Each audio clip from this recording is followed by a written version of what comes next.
In the past, the only Breitling I wanted was the Navy Timer. I used to think that all the other Breitling models were for these macho men with bigger than tree trunks wrists. That all changed in 2021. This is a Breitling Avenger 43 and it's one of my favorite watches ever. In today's video, I'll try to tell you why I was wrong about Breitling watches and why this watch deserves a second look. Let's run through some basic specs. The dimensions of the watch are 43mm diameter, it's 52.5mm from one lug to another, 12.4mm thick, and 22mm lug opening. It has a stainless steel case, domed sapphire crystal with excellent AR coating, 300 meters of water resistance, a Breitling A17 automatic movement, and a retail price of $39.50. In the world where most watch companies are focusing on smaller, vintage-inspired diver watches with faux patina, Breitling has doubled down on what makes them great. These bigger-than-life designs, bigger-than-life watches. But I think they did it the right way. They slimmed down the watch, which is very important, without taking away from the diameter of the watch. It is still 43mm. As a result, this watch is phenomenal on the wrist. I don't like oversized watches. I find them to be too uncomfortable and too bulky. This Breitling somehow is far from uncomfortable and far from being bulky. On my 7.25-inch wrist, it surprisingly wears really well. The thickness of the watch plays a huge role in the comfort of it. 12.5mm thick, well, that's Submariner territory. Whether you wear this on a supplied leather strap or the Breitling rubber strap, or my preferred method of wearing it, Marine Nationale NATO strap, this watch is planted low and is hugging your wrist in all the right places. Breitling could have gone with the 41mm case diameter, the more popular case diameter nowadays, but I think it wouldn't have this Breitling-ness about it. Sticking to 43mm lets you really enjoy the design, the rugged feel and look of Breitling. I mean, you can recognize this watch from across the room.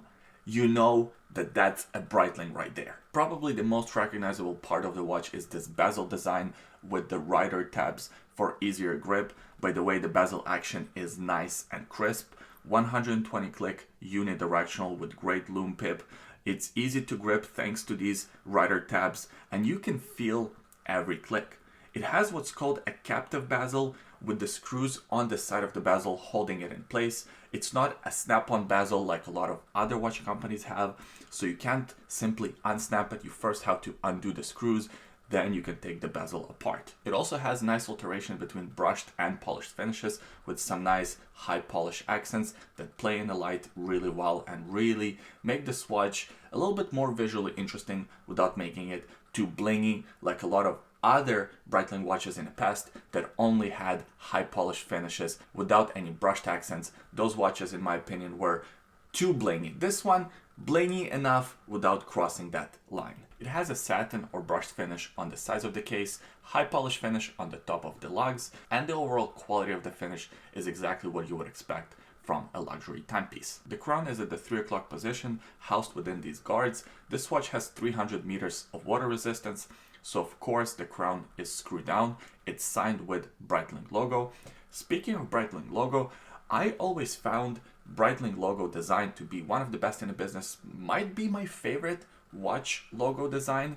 I know that sounds superficial, but it's just something that I really like. I really like the logo design. Speaking of the logo, you can see applied version of it on the dial. Right underneath that, you have Breitling printed. All applied hour marks, date window at the 3 o'clock position. There's also a 24-hour ring on the outer edge of the dial. Gives a little bit more visual interest. However, I didn't find this dial to be overly busy. It's a risk sometimes companies run when they add too many elements to the dial. This one here, luckily, still fairly clean. This blue color looks great in all different lighting conditions, and I like this matte, almost grainy finish. I think a gloss finish would look off on this design. Plenty of loom on this diver. Here's a loom shot for you. Yeah, that loom pearl, you can see it from space. One of my favorite aspects of the watch is that domed sapphire crystal, more specifically the AR coating on the sapphire crystal. The only other watch company that I'm aware of that knows how to do AR coating like this is Grand Seiko.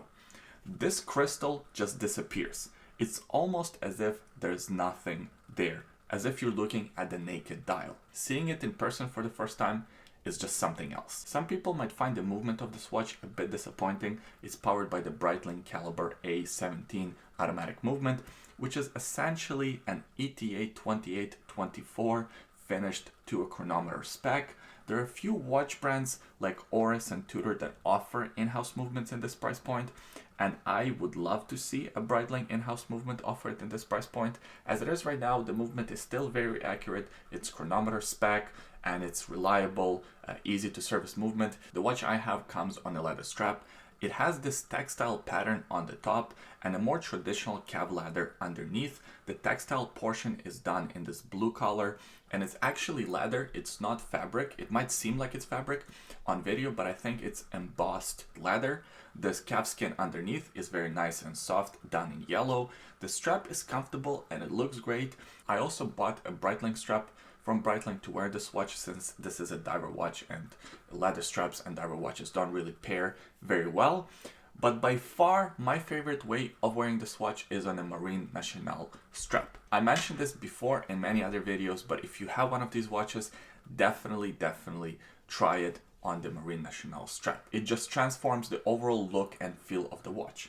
I wore it a lot on this strap, and in the last 6 months I took it with me on many different trips, including a 3-day biking trip. I even uploaded a short video of my experience and the whole trip. That video can be found on the YouTube channel. I took it with me on various weekend getaways, and this was the only watch I brought with me. I didn't feel like I was missing other watches in the collection. This watch was all I needed. It performed great, it looked great, and it could take anything that I could throw at it. Going kayaking, going biking, going swimming, diving. With this watch on my wrist, I just felt like it could take anything I will throw at it, and for some reason it made me feel tougher. The best way I can describe this watch is like that bad boy in school that for some reason all the girls are attracted to. And like any bad boy, it does have some flaws. Even though the size works well for my size of a wrist, if you have a wrist, let's say under 6¼ inches, the watch might be simply too big for you because of that long lug to lug distance. Also, the high polish finish on top of the lugs has held up pretty well so far, but I don't know how great it will look a few years from now after I put more miles on this watch. And lastly, I usually recommend you get your sports watches on bracelets if possible. This one is different. I tried this watch on with a bracelet and I don't like it. I think for some reason it really ages the watch. So it's one of those rare cases that I prefer the watch on the strap options over the bracelet. My suggestion would be save some money, get it on the leather strap or the rubber strap, and get yourself a Marine Nationale strap like I did. That's it. That's the review. I hope you liked it. If you did, give it a thumbs up. Subscribe to the YouTube channel. We release new videos every week. And leave a comment in the comment section below. Let me know what you think about this Breitling and what is your favorite Breitling watch. I always enjoy reading your comments. Thanks for watching, and I'll see you guys in the next one. Bye.